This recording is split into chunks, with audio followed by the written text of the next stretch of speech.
ومن سيئات أعمالنا ومن يهده الله فلا مضل له ومن يضلل فلا هادي له ونشهد أن سيدنا ومولانا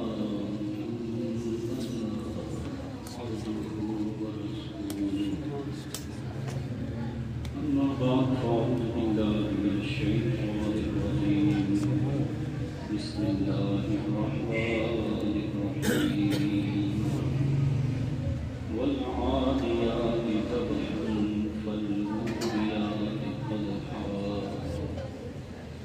فالمغيرات صبحا فعصرن به نفعا فوسطن به جمعا صدق الله العظيم بلغنا رسوله النبي الكريم الأمين إن الله وملائكته يصلون على النبي يا أيها الذين آمنوا صلوا عليه وسلموا تسليما السلام عليك يا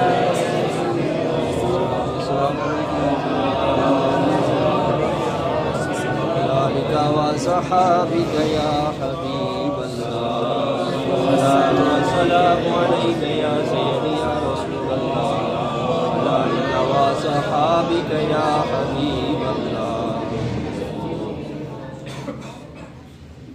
حمد و صلاة کے بعد نہایت ہی قابل احترام لائق صد احترام حاضرین سامعین اور حضرت علامہ مولانا عبدالرحمن صاحب جو اس مسجد میں خدمت دین کا فریضہ سر انجام دے رہے ہیں السلام علیکم ورحمۃ اللہ وبرکاتہ۔ وعلیکم السلام آج اللہ رب العزت کے فضل و کرم سے اور اس کے احسان سے اس کے گھر میں حاضر ہیں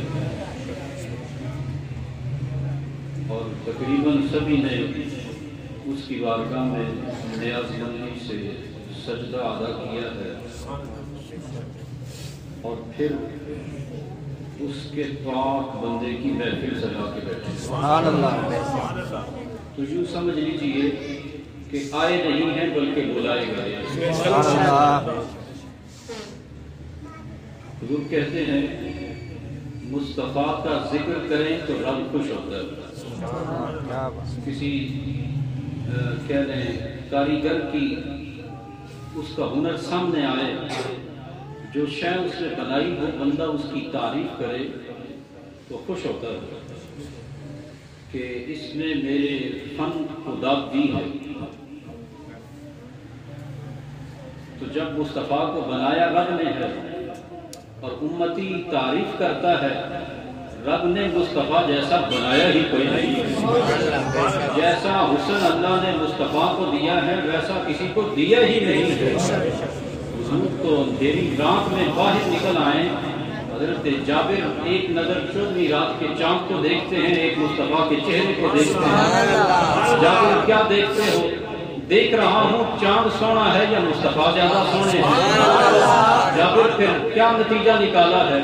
کہا چاند تو مصطفیٰ کے حسن کی خیرات لینے کی شاعر نے کیا خوب کہا، وہ کہتا ہے کہ چاند سے تشبیہ دینا یہ بھی کوئی انصاف ہے، چاند میں تو داغ ہے احمد کا چہرہ صاف ہے۔ چاند سے کیا تشبیہ دیتے ہو؟ چاند میں تو داغ نظر آتا ہے اور اللہ نے مصطفیٰ کا چہرہ ہی بیدار کیا۔ سبحان اللہ سبحان اللہ اللہ اکبر۔ تو مصطفیٰ کی تعریفیں کریں تو رب خوش ہوتا ہے کہ میرے بندے نے کیسی ذات دی۔ اور جب مصطفیٰ کے یاروں کا ذکر کریں گے تو یقیناً مصطفیٰ بھی خوش ہوں گے۔ تو سنی اس لیے کبھی صحابہ کا ذکر اس کی محفل سجا کے بیٹھ جاتا ہے، کبھی حضور کی اہل بیت کا ذکر سجا کے بیٹھ جاتا ہے۔ اور یقین مانیے کہ ہم تو اپنے گناہوں کا کفارہ یہاں سے کروا کے رکھتے ہیں کہ کوئی اعمال پہ دعویٰ نہیں ہے، نیکیاں ان پر دعویٰ نہیں ہے، دعویٰ ہے تو صرف ایک ہی ہے، یا نبی اللہ یا رسول اللہ، حضور آپ کے یاروں سے بھی پیار کرتے ہیں، آپ کے پیاروں سے بھی پیار کرتے ہیں۔ اللہ تو حضرت نے آج مشکل ترین موضوع مجھ جیسے نکمے کے سر ڈالا ہے، تو کوشش کروں گا چند جملے اس پر کہہ سکوں۔ حضرت صدیق اکبر رضی اللہ تعالیٰ آپ کی ذات کتنی رفع والا ہے اور کتنی شان کے لائق ہے۔ حضرت صدیق اکبر فرماتے ہیں میری 3 خواہشات ہیں، 3 چیزیں بڑی پسند ہیں۔ حضور وہ کیا ہے؟ فرماتے ہیں کہ چہرہ مصطفیٰ کا ہو اور صدیق دیکھتا ہی رہے۔ دوسری کیا ہے؟ فرمایا مال ابو بکر کا ہو اور مصطفیٰ کے نام پر وارتا چلا جائے۔ تیسری بات کیا ہے؟ تو فرماتے ہیں کہ جہاں مصطفیٰ ہو صدیق کا دل چاہتا ہے وہ ان کے پاس ہی بیٹھا ہے۔ اور یہ کوئی یک طرفہ محبت تھی؟ نہیں، ایسا نہیں ہے۔ صدیق اکبر نے مکے کے بازاروں میں بھی ماریں کھائی۔ وقت وہ تھا کہ جب کوئی ایمان لاتا تو اسے سخت سزائیں دی جاتی، مارا جاتا اور اسے کہہ دیں مجبور کیا جاتا کہ دین محمدی، دین مصطفیٰ کو چھوڑ اور بتوں کی طرف دوبارہ آ جا، تو بڑی سخت سزائیں دی جاتی۔ تو حضرت صدیق اکبر رضی اللہ تعالیٰ عنہ جیسا بندہ جس کا کاروبار بھی ہو لیکن اس چیز کو نہیں دیکھتا، آج تو دکاندار جو ہے نا اپنی دکانداری رکھنے کے لیے بھی کبھی ایسی بات نہیں کہتا، لیکن صدیق اکبر کے قربان جائیں، حضور کے ہاتھوں میں ہاتھ دیا تو اعلان کرنا شروع کر دیا، لوگوں میں نے پرانا دین چھوڑ دیا ہے، میں نے مصطفیٰ والا دین اپنا دیا۔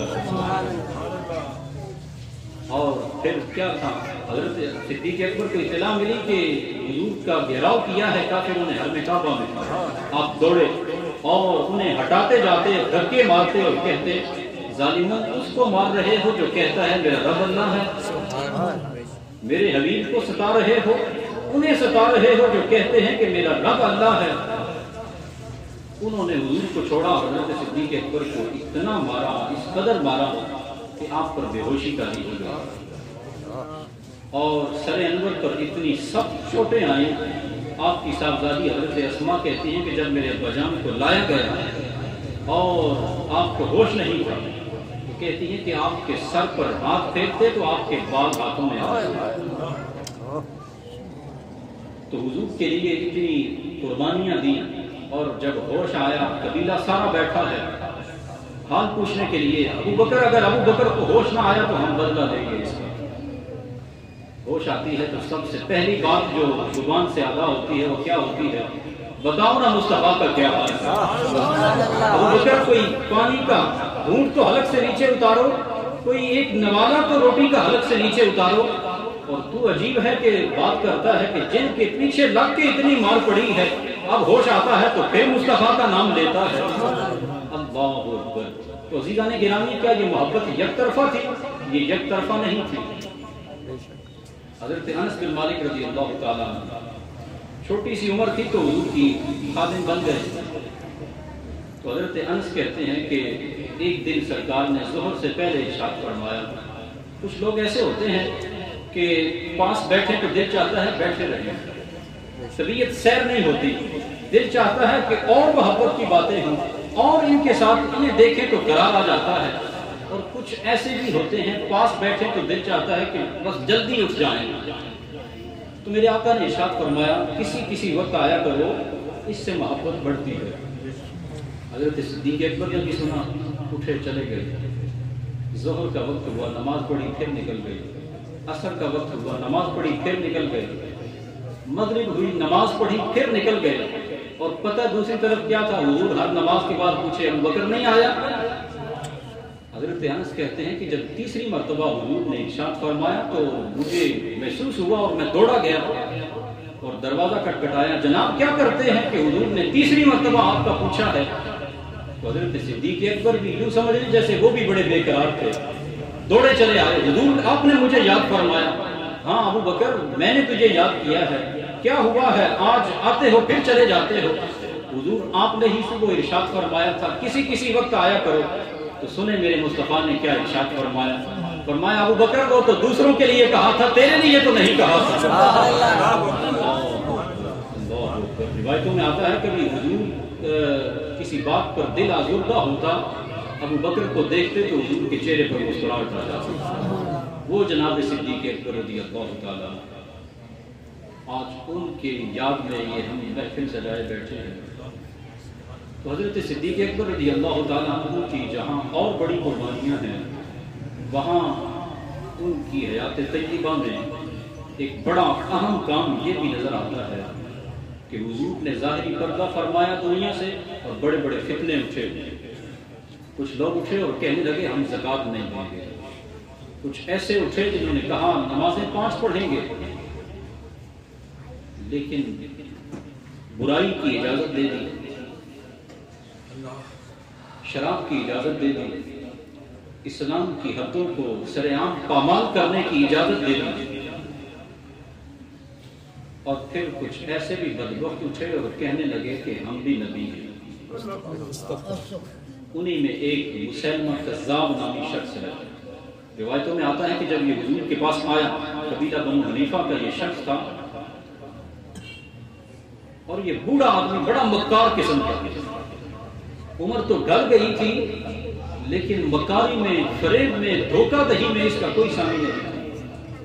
ایسا چال باز قسم کا آدمی تھا، اور زبان اس کی اس قدر تیز تھی کہ لوگوں کو اپنی باتوں سے اپنا گرویدہ بنا لیا کرتا تھا۔ آیا حضور کے پاس اسلام لانے کے لیے، اس کا قبیلہ بھی آیا، وہ اسلام لے آئے۔ جب اس کی باری آئی تو کہنے لگا میں اسلام اس شرط پر لاؤں گا کہ آپ مجھے اپنے بعد اپنا خلیفہ اور جانشین منتخب فرمائیں۔ تو حضور کی نگاہ نبوت تو بڑا دور دیکھ رہی تھی نا۔ آج تو پتہ نہیں کیا ہو گیا، لوگوں کو کہنے لگے کہ یہاں جانتے ہیں، وہاں نہیں جانتے، ادھر جانتے ہیں، دیوار کے پیچھے نہیں جانتے۔ ارے نادان، میں تجھے بتاتا ہوں مصطفیٰ کیا کیا جانتے ہیں۔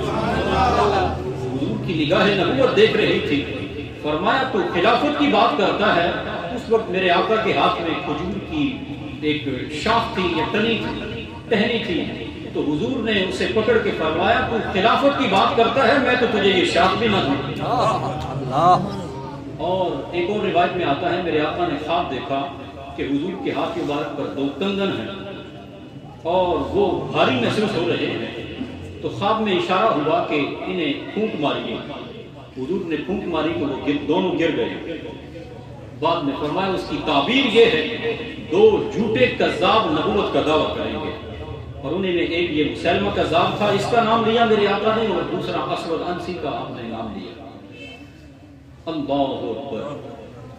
تو مسلمہ کذاب اب یہاں سے ناکام ہوا، لوٹا اور باہر جا کے اپنے علاقے والوں سے کہنے لگا کہ معاذ اللہ محمد نے مجھے اپنی نبوت میں شامل کر لیا، مجھ پر ایمان لا۔ لوگ دھڑا دھڑ ایمان لا رہے ہیں۔ اب تفصیل میں نہیں جاتا، اور پھر نئے لوگ تھے نا، مہاجرین اور انصار تو وہ تھے جنہوں نے مارے کھائی تھی حضور کے ساتھ، کبھی بدر میں جا رہے ہیں، کبھی احد میں جا رہے ہیں، کبھی خندق کا میدان لگا ہے، اور سارے معاملات دیکھ رکھے تھے، لیکن یہ جو نئے آئے تھے، معاملات سے ناواقف تھے، عبادات سے ناواقف تھے، تو اس نے کھلی چھٹی دے دی۔ اس نے کہا 5 بھی پڑھنے کی ضرورت نہیں، نفل پڑھنے کی ضرورت نہیں ہے، سنتیں پڑھنے کی ضرورت نہیں ہے، صرف آؤ اور فرض پڑھ کے چلے جایا کرو، اور شراب تم پر حلال ہے، سود تم پر حلال ہے، سور تم پر حلال ہے۔ اب جب اس طرح کی باتیں نکلی نا اس کے منہ سے، اور لوگ دڑا دڑ اس کے پاس جمع ہونا شروع ہو گئے، لیکن دوسری طرف دیکھیے خدائی مار کیسی تھی۔ مصطفیٰ کے معجزات سارے عالم میں روز روشن کی طرح وہ آیات تھے۔ حضور کڑوے کنویں میں اپنا لعاب دہن شامل فرمائے تو اللہ اسے بھی میٹھا بنا دیتا، صرف میٹھا نہیں بنا دیتا، شفا والا بنا دیتا۔ بریلی کے تاجدار کا قلم اٹھتا ہے، وہ کہتے ہیں جس سے کھاری کنویں شیرائے جاں بنے، اس زلال حلاوت پہ لاکھوں سلام۔ اللہ اکبر۔ اور سن رکھا تھا مصطفیٰ کا لعاب دہن وہ ہے، قتادہ کی آنکھ نکلتی ہے، حاضر ہوتے ہیں حضور آنکھ نکل گئی ہے، اور سن مصطفیٰ کتنے با اختیار ہیں، فرماتے ہیں قتادہ آنکھ چاہیے یا جنت چاہیے؟ حضور آپ کے کرم سے دونوں مل جائیں تو کیا ہی بات ہے، کیا تجھے آنکھ بھی عطا کر دی اور جنت بھی عطا کر دی۔ لعاب دہن لگتا ہے تو قتادہ کی آنکھ ٹھیک ہو جاتی ہے، اور وہی لعاب دہن خیبر کے موقع پر جناب مولا کائنات کی آنکھ میں لگتا ہے تو وہ دکھتی آنکھ ٹھیک ہو جایا کرتی ہے۔ تو یہ معجزے اس نے سن رکھے تھے، اور اس کے بعد بھی لوگ آتے، اور یہ میں پڑھی ہوئی بات کہہ رہا ہوں، تو یہ ایسے نہیں کہ کہانی سنا رہا ہوں آپ کو۔ تو کہاں جب اس کے پاس لوگ آتے دعائیں کراتے تو اس کی ہر بات الٹی ہو جایا کرتی۔ ایک شخص آیا، اس نے 2 بیٹوں کے لیے دعا کروائی، سن رکھا تھا نا معجزہ، وہ حضرت جابر نے دعوت کی تھی خندق کے موقع پر، اب اشارہ کر کے گزر رہا ہوں، وقت نہیں ہے۔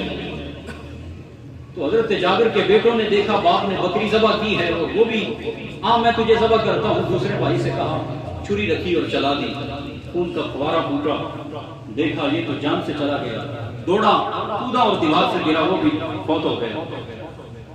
اب یہ صحابہ تھے نا، حضور کو دعوت دے رہی تھی ایک طرف، ابھی مصطفیٰ آ رہے ہیں دعوت میں شریک ہونے کے لیے، اور کیا ہم اپنا رونا لے کے بیٹھ جائیں کہ حضور ہمارے گھر میں تو خود جو ہے وہ 2 بچے ہیں، 2 ہی بچے ہیں اور دونوں موت کے منہ میں ہیں، تو کوئی رونا پیٹنا نہیں ہے۔ حضور تشریف لائے تو کتنے باخبر ہیں میرے آقا، اس کو جواب دے رہا ہوں جو ابھی کہتا ہے کہ یہاں کا پتہ ہے وہاں کا نہیں پتہ۔ میرے آقا ارشاد فرماتے ہیں جابر بچے کہاں ہیں، میرے بیٹے کہاں ہیں، بلانا انہیں۔ بیوی کے پاس ماجرا کیا ہے، عرض کیا آگے، حضور وہ ابھی آ جاتے ہیں، نکلے ہیں کہیں تو آ جاتے ہیں۔ میرے آقا نے ارشاد فرمایا جابر جہاں ہیں مجھے وہاں لے چلے۔ حضور وہاں تشریف لے گئے، فرمایا اللہ کے حکم سے پھر کھڑے ہو جاؤ، وہی جن کی کہہ لیں ابھی تھوڑی دیر پہلے بہت واقعہ ہو چکی ہے، یہ میرے مصطفیٰ کا معجزہ ہے۔ حضور تشریف لائے ہیں اور جابر کے بچوں کی کہہ لیں انہیں دوبارہ سے زندگی بھی عطا فرما دی ہے، اور جابر کی دعوت بھی قبول فرما دی ہے۔ اللہ اکبر۔ تو یہ سارے معجزے سن رکھے تھے، شخص آیا اور کہنے لگا یہ 2 بیٹوں کے لیے دعا کرو۔ اس مسلمہ کذاب نے دعا کی، تو دعا کے بعد کیا ہوا، الٹا کام یہ ہوا، ایک کنویں میں گر کے مر گیا اور ایک کو بھیڑیا کھا گیا۔ یہ خدائی مار ہے۔ اللہ اکبر۔ تو بہرحال میں اپنی گفتگو سمیٹنے کی طرف آتا ہوں۔ مسلمہ کذاب نے دعویٰ کیا اور آہستہ آہستہ اس نے 1 لاکھ کے قریب افراد جمع کیے، اور پھر حضرت صدیق اکبر نے اس کی طرف خط بھی بھیجا، اور اس میں اسے اسلام کی طرف دعوت دی گئی، نہ قبول کرے تو پھر جنگ کا میدان تو کھلا ہے۔ اور اسلام کا مزاج ہی ایسا ہے کہ سب سے پہلے اسلام کی دعوت، نہ مانے تو پھر مقابلے کی دعوت۔ مقابلے کے لیے نکل آیا، 40,000 کا لشکر لے کے نکلا مسلمہ، اور یہاں سے صحابہ کرام نکلے، 3 گروہ نکلے، اور ان میں سے ایک کی امیری جو ہے وہ حضرت خالد بن ولید کو دی گئی، اور خالد کون ہے؟ جو اللہ کی تلواروں میں سے ایک تلوار ہے۔ سبحان اللہ۔ میرے مصطفیٰ نے لقب عطا فرمایا، جنگ میں حضرت خالد شریک ہوئے جنگ موتا میں، تو ہاتھ سے 9 تلواریں ٹوٹی حضرت خالد۔ یہ بڑی بہادری ہوتی تھی عرب کے اندر، تلوار ٹوٹ جائے، لوہے سے ٹکرائے اور پھر ٹوٹ جائے۔ اور آج تو کہہ دیں فوجی ساز و سامان لے کر چلتا ہے نا، تو اس کا وزن اگر پڑھے لکھے بیٹھے ہیں تو وہ سرچ بھی کر سکتے ہیں، وہ 25-27 کلو وزن بنتا ہے جنگ کے لیے جب نکلتا ہے، اور اس میں اس کی رائفل بھی ہے، گولیاں بھی ہیں، کچھ کھانے پینے کی کچھ چیزیں بھی ہیں۔ لیکن حضرت خالد بن ولید جو تلوار ہاتھ میں رکھتے تھے 65 کلو وزن تھا اس کا، اور پھر اس جنگ میں 9 تلواریں ٹوٹی، اور میرے آقا نے ارشاد فرمایا خالد اللہ کی تلواروں میں سے ایک تلوار ہے۔ حضرت خالد مقابلے کے لیے نکلے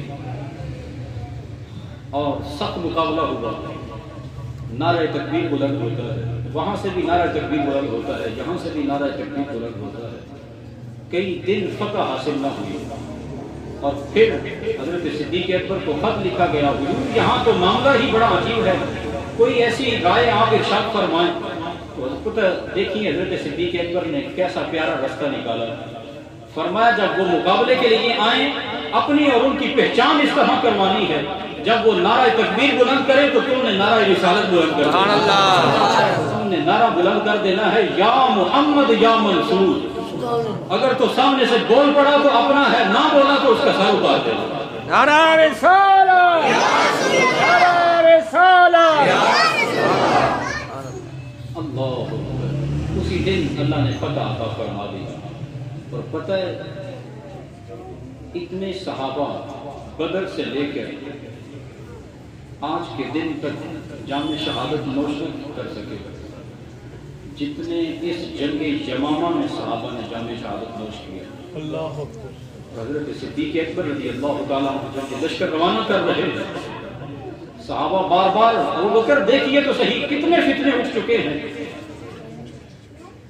آپ نے ارشاد فرمایا اگر سناٹا چھا جائے پورے مدینے میں، درندے آئیں اور ابو بکر کی لاش کو نوچنا شروع کر دیں تو پھر بھی ابو بکر اس محاذ سے پیچھے نہیں ہٹے گا. اللہ اکبر.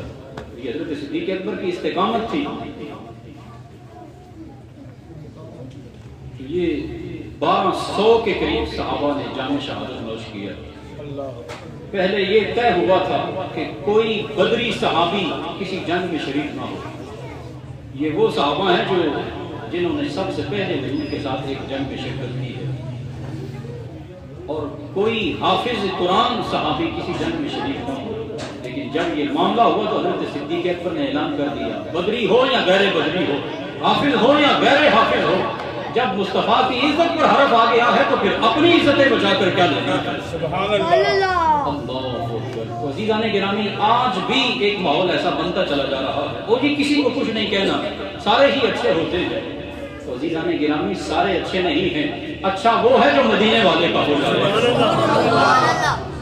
اللہ جل مجدہ کریم سے دعا ہے میری آپ کی اس حاضری کو شرکت قبولیت عطا فرمائے. آمین.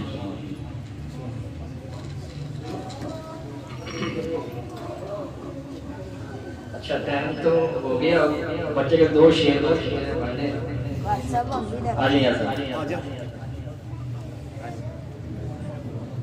چالے سائڈ پہ ہو 2 شعر پڑھے کے بعد جانے لگیں گے. نعرہ تکبیر، اللہ اکبر. لنگر کرم ہے الحمدللہ. نعرہ تکبیر، اللہ اکبر. رسالت، یا رسول اللہ، رسالت، یا رسول اللہ. صدیق تیری صداقت کو سلام ہے، سلام ہے. صدیق تیری صداقت کو سلام ہے، سلام ہے. فاروق تیری عدالت کو سلام ہے، سلام ہے. عثمان تیری سخاوت کو سلام ہے، سلام ہے. علی تیری شجاعت کو سلام ہے، سلام ہے. شان صدیق اکبر.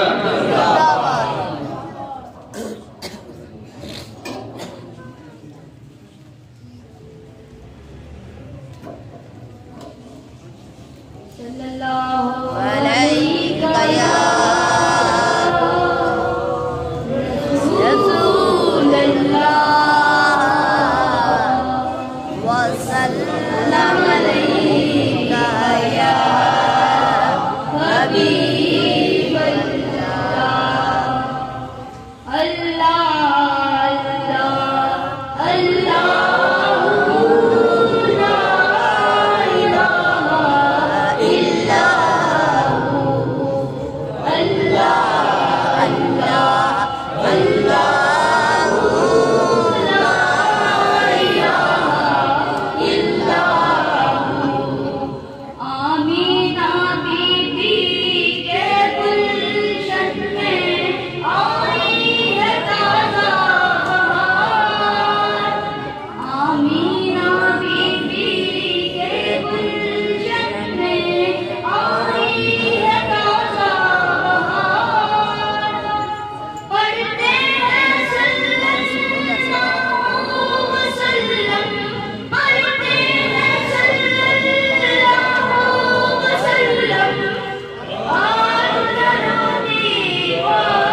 آپ لوگ پیچھے آئے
اللهم صل وسلم وبارك على سيدنا مولانا محمد النبي النبي الحبيب العادل العظيم الجان وعلى آله وصحبه دائما أبدا كثيرا یا رب العالمین بارنا پڑھا گیا اختیار کیا گیا بیان جوان خانے کی گئی جو دل رحمت مالک پر خار کیا گیا سب قبول مقبول فرما معاف فرما تمام نبی کریم صلی اللہ تعالی علیہ وسلم کی بارگاہ میں ہدیہ تحفہ قبول مقبول فرما صلی اللہ تعالی علیہ وسلم کے وسیلے و ثواب تمام مومنین مومنات مسلمین مسلمات خصوص والخصوص یا رب العالمین سیدنا صدیق اکبر رضی اللہ تعالی عنہ کی بارگاہ میں ہدیہ تحفہ پیش قبول مقبول فرما ان کی فیض برکات میں عطا فرما رب العالمین سیدنا غوث اعظم رضی اللہ تعالی عنہ کی بارگاہ میں پیش قبول مقبول فرما ان کی فیض برکات میں عطا فرما ان کی تعلیمات پر عمل کرنے کے توفیق عطا فرما رب العالمین حاضرین مجلس کے رشتہ دار عزیز مسلمان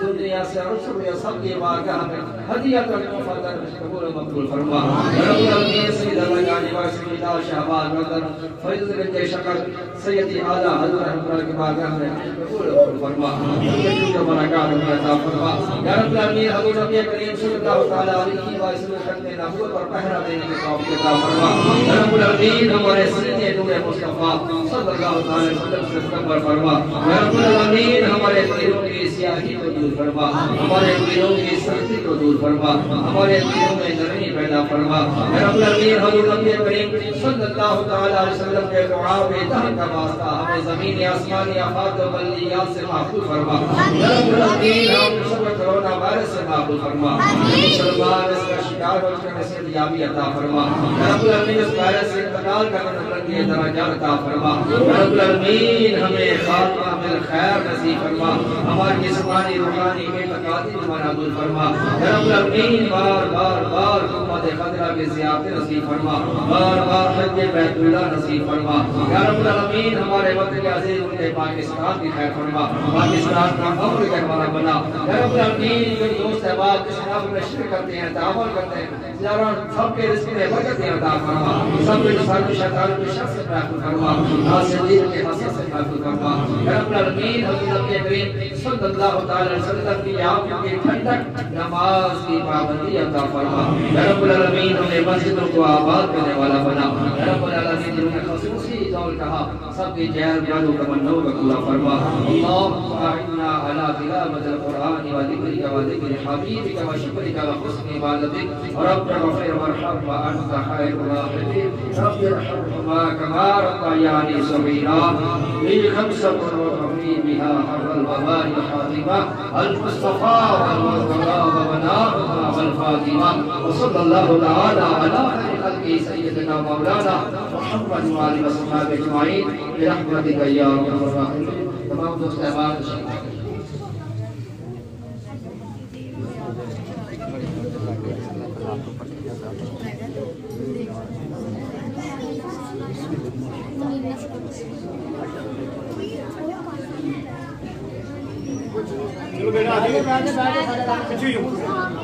شاباش بیٹھو بیٹھو سارے